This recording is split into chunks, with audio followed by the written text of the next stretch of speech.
Namaskar. Today, on 24th October 2025, the United Nations Day has observed at Lakshminarayan Sahu Mahavidyalaya,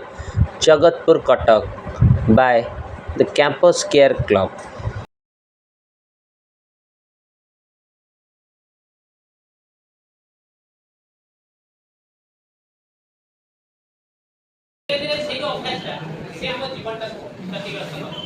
ଖାଲି ଆମ ଜୀବନ ନାହିଁ ଧୀରେ ଆମ ଜୀବନରୁ ଆମ ପରିବାର ଆଉ ଆମ ପରିବାରରୁ ଆମ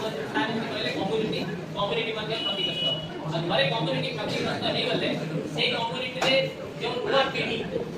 ସୃଷ୍ଟି ହେବ ସେଇ ନୂଆ ପିଢ଼ି ମଧ୍ୟ ସେଇ ଢାଞ୍ଚାରେ ନିଜକୁ ପ୍ରଭାବିତ କରିବ ଆଉ ସେଇ ରାସ୍ତାରେ ଯେତେବେଳେ ଆଗେଇବ ଶେଷରେ ରାଷ୍ଟ୍ରର ବିନାଶ। ତେଣୁ ଆମେ ଏକ ସୁସ୍ଥ ରାଷ୍ଟ୍ର ଗଠନ କରିବା ଏକ ସମୃଦ୍ଧ ରାଷ୍ଟ୍ର ଗଠନ କରିବା ଦିଗରେ ସବୁବେଳେ ଚେଷ୍ଟା କରୁ। सरकार मध्ये सेठी अनेक पदक्षेप लेछे जदि हमें कहया भारत सरकार किबा ओडिशा सरकार करता सरकार मतदान करते सब आइन एवं बहुत किछि व्यवस्था करते एई जो घटना घटिला एई घटना को नै मन रे बहुत प्रश्न उठुति जे आमे कोन करि पेला यूथ कर कोन भूमिका है नेशनल लेवल बा रीजनल लेवल ले कोन व्यवस्था है हम भारत संविधान में ई सब विषय रे कोन उल्लेख कराई हमर मौलिक कर्तव्य कोन एमिति अनेक प्रश्न है ये सब संपर्क रे मु एबे अनुरोध करबी और विश्वजीत सर को से दिवस करबी जोड़ा हमर गठित होई जे हम कॉलेज रे जार मुख्य उद्देश्य होची निशा निवारण कोडी ए कॉलेज कैंपस नु निशा निवारण आज हमें जानि जे यूनाइटेड नेशन डे माने मिलित जाति संघ जोड़ा गोटे अंतर्राष्ट्रीय संगठन अछि सेटा तयारी हेतला आज रो दिन रे माने 24 अक्टोबर 1945 जार मुख्य उद्देश्य कोन थिला ना मुख्य उद्देश्य थिला अंतर्राष्ट्रीय स्तर रे शांति माने विश्व स्तर रे किपरि शांति प्रतिष्ठा हे परिबो हमें जानि जे माने एबे हिस्ट्री भी पढु मैडम भी अछन हिस्ट्री रो हमें तीन जण पॉलिटिकल साइंस रो त हमें तीन जण मेरे विषय की पढिचो पढैचु जे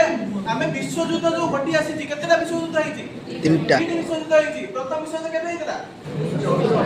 14 रो 18 द्वितीय 39 रो 45 जो 39 रो 45 जो द्वितीय विश्व युद्ध थिला सेटा बहुत भयावह हेतला कारण हमें जानि जे सेतने दीटा परमाणु बोमा यूज हेतला जोडा कि जापान ना दीटा शहर ऊपर युक्तराष्ट्र अमेरिका पकेतला तो वर्तमान जदी आउरी गोटे विश्व युद्ध हबो ताले विश्व रहिबो नै माने पृथ्वी हमर रहिबो नै कारण ध्वंस होई जिवो कारण समस्त क्षेत्र वर्तमान आणविक अस्त्र 1945 मसिया रे केवल युक्तराष्ट्र अमेरिका थिला आणविक अस्त्र वर्तमान 10 रु ऊर्ध्व देश भितर आणविक अस्त्र अछि एमिति कि भारत रे मध्ये आणविक अस्त्र हमें यूज करछु बा रखी जे यूज करिने रखी हला द्वितीय विश्व युद्ध परे समस्त देखिले जल्दी शांति प्रतिष्ठा न हबो देश देश भितर जदि युद्ध हबो ताले पृथ्वी आ रहिबो नै सेहि पई अंतर्राष्ट्रीय स्तर रे शांति प्रतिष्ठा पई लोक माने भितर सहयोग भावना सृष्टि करिया पई एई मिलित जाति संघ सृष्टि जोटा कि वर्तमान हमें देखिबा ता लक्ष्य रे सफल होउची माने अंतर्राष्ट्रीय स्तर रे शांति प्रतिष्ठा करिबारे धीरे धीरे सफल होइची काहे कि ना तृतीय विश्व युद्ध हेइ पारे जदि अंतर्राष्ट्रीय स्तर रे संगठन न थांता ताले वर्तमान विश्व युद्ध हेइतांता पृथ्वी न थांता तृतीय विश्व युद्ध हेइतांता तो द्वितीय विश्व युद्ध ठीक परवर्ती समय रे केते बढिया लोक केते बढिया देश मिसिले कहले हमें अंतर्राष्ट्रीय स्तर रे शांति सद्भावना प्रतिष्ठा तेणु 24 अक्टोबर 1945 माने द्वितीय विश्व युद्ध ठीक बाद रे सांसद मिलित जाति संघ प्रतिष्ठा हला अंतर्राष्ट्रीय स्तर रे शांति किंतु वर्तमान এই अंतर्राष्ट्रीय संगठन जो मिलित जाति संघ हम जब जानि यूनाइटेड नेशन वर्तमान शांति और सुरक्षा सहित अलग सब दिग ऊपर फोकस करबा आरंभ करानी जता एजुकेशन बडे क्वालिटी बा गुणवत्ता एजुकेशन बडे उत्तम मानर एजुकेशन हमकु दबा पई शिक्षा दबा पई एपरि कि स्वास्थ्य दबा पई एपरि कि समस्त कर विकास पई चेष्टा करूची से विकास भितर गोटिए दिग होची निशा निवारण जदि हमें निशा निवारण न करिबा ताले हिंसा पड़िबो कारण हिंसार गोटिए पछरे होची निशा तेणु जदि आमे परिवर्तन चाहिबा ताले आम द्वारा काई से परिवर्तन न हो आमे वर्तमान भारतर भविष्य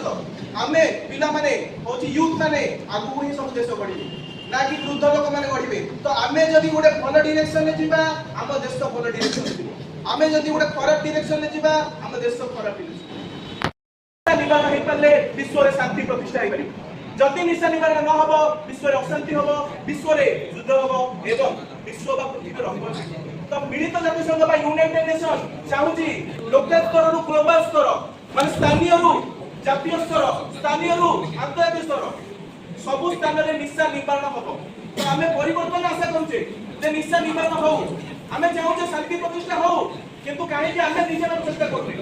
তো আমি শান্তি প্রতিষ্ঠা করা চেষ্টা করা, পরিবর্তন আমমানঠু আরম্ভ করা চেষ্টা করা, সেপাই আমি মানে নিশা নিবারণ দিগরে বড় পদক্ষেপ নেবা। তো বর্তমান সময়ে যে ধীরে ধীরে সেই আড়ু গতি করুছ, বর্তমান যদি ন রহব আগুক রহিপার না। তো বর্তমান কন্ট্রোল কর, নিজ সাঙ্গ মানুষ বুঝাও যে নিশা নৌଛନ୍ତି তাকে তোমার বুঝাইবা তোমার কর্তব্য। কারণ নিশা নিবারণ ব্যক্তিগত দায়িত্ব নুহে, এটা সামূহিক দায়িত্ব। সমস্তে মিশিকি করিলে নিশা নিবারণ হইব। বুঝিলা? তো নিশা নিবারণ পাই মু মোটিভেট করিয়া চাহুছি। মু জানিছি তম মান ভিতরে বিভিন্ন প্রকার কলা আছে, কেতটা ভাল চিত্রাঙ্কন করুথিব। তো মু কହୁছি কেতটা ভাল চিত্রাঙ্কন কর, নিশা নিবারণ পাই বিভিন্ন প্রকার চিত্র আছে আমକୁ দিও, কলেজ চারিপটে আমি পড়াইবা, যা ফଳରେ ଲୋକମାନେ ନିଶାରୁ ଦୂରେଇ ପାରିବେ। ହେଲା, ତମ୍ବାକୁ ହଉ, ସିଗାରେଟ ହଉ, ଗୁଟକା ହଉ, କିଛି ନଥିବ। ହେଲା, ତ ମୁଁ କହୁଛି ପିଲାମାନେ ଷ୍ଟାର୍ଟ କର, ସମସ୍ତେ ଆମେ ଅଛୁ। କାହିଁକି ନା ତମେ ମାନଙ୍କୁ ସଚେତନ କରିବା ପାଇଁ। ମୁଁ ଜାଣିଛି ତମେ ମାନେ ସଚେତନ ଆଗରୁ ଅଛ, କିନ୍ତୁ ସେଇ ସଚେତନତା ତମେ ସମାଜକୁ ପହଞ୍ଚିବା ଦରକାର। ସେଇ ସଚେତନ ବାର୍ତ୍ତା ନିଜ କତିରେ ନ ରଖିକି ଆଗକୁ ବଢେଇବା ଦରକାର। ତମେ ନିଜେ ବ୍ୟକ୍ତିଗତ ଦାୟିତ୍ୱ ନିଅ, ସାମୂହିକ ଦାୟିତ୍ୱ ନିଅ, ନିଶା ନିବାରଣ ଦିଗ। ଏତିକି କହିକି କର୍ତ୍ତବ୍ୟ ଶେଷ। আইন প্রস্তুত করা যাবে। ইউনাইটেড নেশন এই বিষয়ে কোন করছে বিভিন্ন প্রকার আইন গঠনমূলক আইন সব প্রস্তুত করছে, যার ফলে কোন হচ্ছে না লোকମାନଙ୍କ মধ্যে সুসম্পর্ক প্রতিষ্ঠা করা যাচ্ছে। না ব্রেক দ্য সাইকেল চক্রভঙ্গ আসি চক্রভঙ্গ আউটা হচ্ছে কোন না ডিমোলাইজ অর্গানাইজেশন ক্রাইম, কেমিতি ক্রাইম কো কমাই দেই পারিব। আর বিষয়ে মধ্যে ইউনাইটেড নেশন রে কাজ আছে 2023 তথ্য অনুযায়ী 2023 তথ্য অনুযায়ী 316 নিযুক্ত ହେଲା 316 ନିୟୁତ ଲୋକ ନିଶାରେ ବୁଡ଼ିକି ରହୁଛନ୍ତି। ନିଶାର ଛତ୍ରଛାୟା ତଳେ ନିଜକୁ ସମର୍ପଣ କରିଦେଇଛନ୍ତି ଏବଂ ତା ଦେହରୁ 64 ନିୟୁତ ବିକାରଗ୍ରସ୍ତ ହେଇଗଲେ, ନିଶାର ବିକାରଗ୍ରସ୍ତ ହେଇଗଲେ, ଯାହା ଫଳରେ କ'ଣ ହେଉଛି ମାନବ ଭିତରେ ବିଭିନ୍ନ ପ୍ରକାର ସମସ୍ୟା ଏବଂ ଉତ୍ପୀଡ଼ନ ମାନେ କଳି ସୃଷ୍ଟି ହେଉଛି। ଏବଂ ସମସ୍ତେ ସମସ୍ତଙ୍କ କୋଅପରେସନ ରକ୍ଷା କରିକି ନିଜକୁ ଶାନ୍ତିପୂର୍ଣ୍ଣ ସହବାସ୍ଥାନରେ ନିଜକୁ ସହଯୋଗ କରିପାରିବେ। କେତେକ ଯୁବକ ଅବସ୍ଥା ଅବାଟକୁ ମଧ୍ୟ ଚାଲି ଯାଉଛନ୍ତି, ଯାହା ଫଳରେ କ'ଣ ହେଉଛି ସମାଜରେ ବିଭିନ୍ନ ପ୍ରକାର ସମସ୍ୟା ସୃଷ୍ଟି ହେଉଛି। ଯେମିତି କ'ଣ କେବଳ ସମାଜ ନୁହେଁ, ହେଲା କମ୍ୟୁନିଟି ମଧ୍ୟ ପ୍ରଭାବିତ ହେଉଛି, ନେସନ ମଧ୍ୟ ପ୍ରଭାବିତ ହେଉଛି। ଏସବୁ ଜିନିଷ ପ୍ରଭାବିତ ହେବା ଫଳରେ କ'ଣ ହେଉଛି ନା ବିଭିନ୍ନ ପ୍ରକାର ଅସୁବିଧାର ସମ୍ମୁଖୀନ ବିପଦର ସୃଷ୍ଟି ହେଉଛି, ଯାହାଫଳରେ କ'ଣ ପରିବାର ଭିତରେ କଳହ ସୃଷ୍ଟି ହେଉଛି। ପରିବାରଠୁ ନେଇ ସମଗ୍ର ବିଶ୍ୱକୁ ମଧ୍ୟ ଏହା ବ୍ୟାପିଗଲାଣି। ୟୁନାଇଟେଡ୍ ନେସନ ଏସବୁ ପଦକ୍ଷେପ ନେଉଛି, ଯାହାଫଳରେ କ'ଣ ହେଉଛି ଆମେ ସମସ୍ତେ କ'ଣ କରିବା ନା ନିଶାକୁ ମୁକ୍ତ କରିବା, ମୁକ୍ତ ସମାଜ ଗଠନ କଲେ ଇଏ ରାଷ୍ଟ୍ର ଆଗକୁ ଆଗକୁ ବଢ଼ି ପାରିବ।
तारे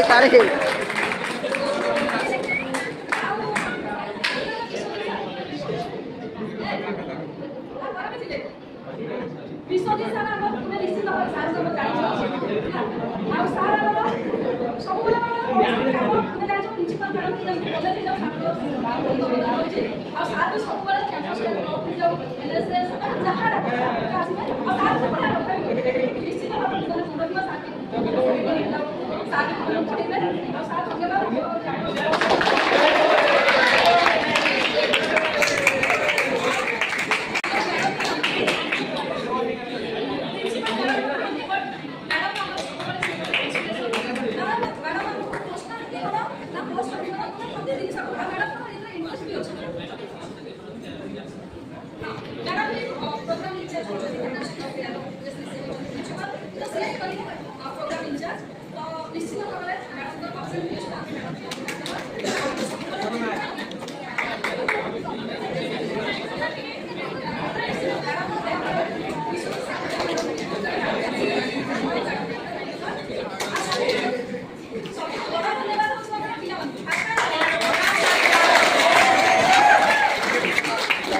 ଅଛି